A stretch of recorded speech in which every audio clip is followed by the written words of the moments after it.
Parts. It's all about the parts. Everyone wants them, whether it's the latest in designer fashion or whatever you can afford.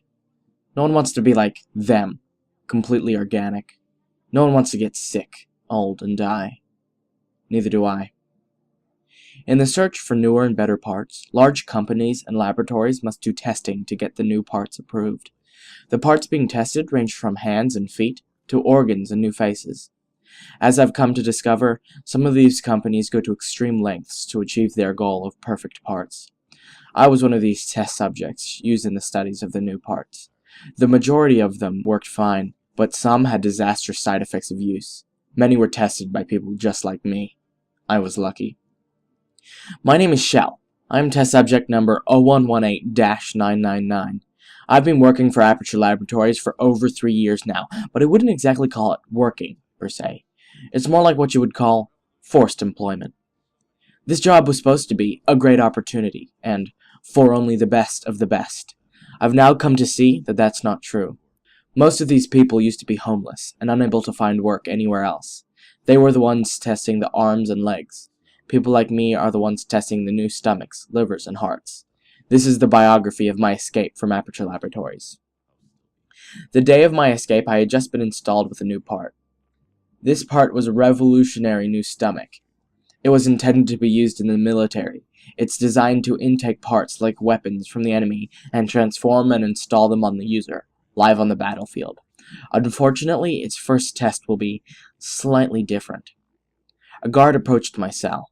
I knew it was a guard because of the way the whole cell shakes when they walk.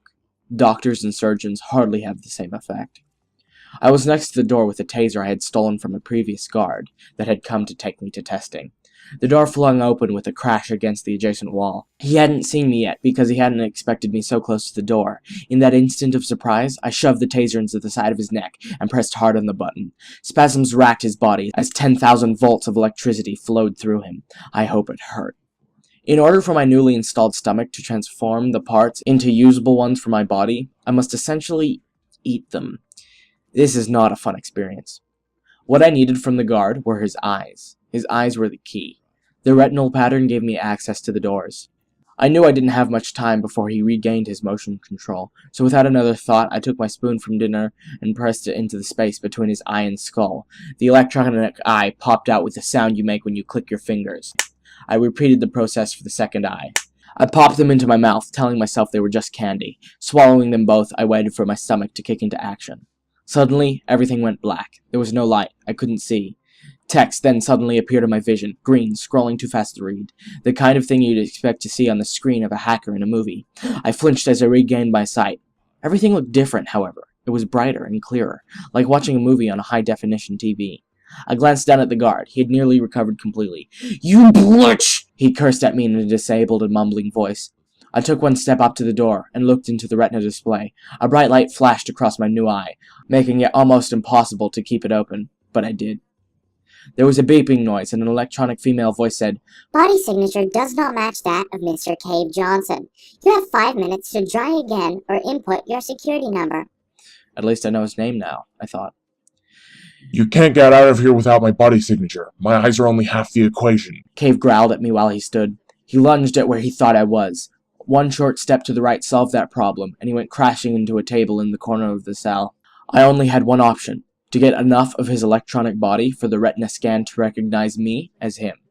I tore into his torso with the spoon, sending chunks of flesh and viscera flying against the walls with wet, bubbly thuds. First I swallowed his heart, then liver, and other smaller organs I didn't recognize. As I was choking down his long mechanical intestines, I sent an aerosol mist of blood around the skanky confines. Once completing my cannibalistic meal, the revolutionarily designed stomach began to install its intake of new parts in their places. I felt the sloshing and glooping of my old parts being taken back in and broken down. The sensation was that of a slush puppy, half frozen, being relentlessly churned and stirred in my belly. After a few moments, the feeling slowed and finally stopped, as the metaphorical slush puppy slowly solidified and became whole again. I felt really heavy. I had 2 sets of organs inside me. I glanced up at the timer. It read 30 seconds. I needed to go to the toilet and excrete the old parts, but there was little time left. I lumbered over to the retinal scan. Going through the scanning process again, the door beeped and opened. I quickly ran to the solitary toilet in my cell, and left my old parts behind. I wouldn't be needing them anymore. I began walking up the hallway, casually, like I was supposed to be there. Down the end of the hallway, I could see a large set of double doors, much like the hallway of a hospital. To my left and right were rows and rows of doors, each containing a prisoner of Aperture Laboratories. Many would never get the chance I have now to escape. Strolling up to the double doors, I found no retinal scan. I guessed that level of security was only necessary for the individual cells. Pushing open the doors, I found myself out of the work housing, or what I would call the holding cells. Cool air on my face, sun, things I hadn't experienced in a while, greeted me like a blow to the stomach. Looking again to my left and right, I saw several different buildings. One of the largest was definitely the testing area, where the science held their testing of people installed with possibly unsafe parts. Hopefully I'll never have to see it again. Walking briskly towards the admin buildings at the front, I glanced down at myself and realized I was covered in Cave Johnson's blood. This might become a problem, I noted to myself sarcastically. Of course it would be. I was unsure of what to do at this point. I couldn't turn back and clean up, because people would be swarming all over my cell by now, and I couldn't keep heading towards the admin because someone there would see me. Out of the blue, an ear-shattering sound split the air directly behind me. I turned around to see an alarm had gone off inside the holding cells. I guess someone had found my room. My only option now was to head towards the admin and hope I could get through. I was a goner. I began sprinting as fast as I could, my feet sounding loudly on the hard pavement. I glanced behind me to see someone exiting the holding cells. It was a nurse, clearly distressed, almost at the point of tears. I could see people exiting the admin, guards in their uniforms, armed to the eyes with clubs, guns, and tasers. Well, this is it, I thought. I'm gonna die. Oi! One yelled at me and pointed his gun. Why are you covered in blood? Another yelled and did the same. That was it. Genius, I thought. I put my hands up. Don't shoot! Cave Johnson's back there, and he was attacked by a worker. Me and another nurse tried to save him, but his heart stopped. I'm running to get a crash cart. We still might be able to save him if we hurry. Without another word, I put my hands down and continued sprinting. Hopefully, through all the blood, they wouldn't notice my prisoner uniform, or the fact that I wasn't running to the hospital building. Fortunately, the gray of the prison uniforms are indiscernible from the gray of the nurse uniforms. Glancing backwards, I saw that one of them, at least, knew Cave, because one gun lay on the pavement, as if he'd dropped it to be able to run faster to his friend.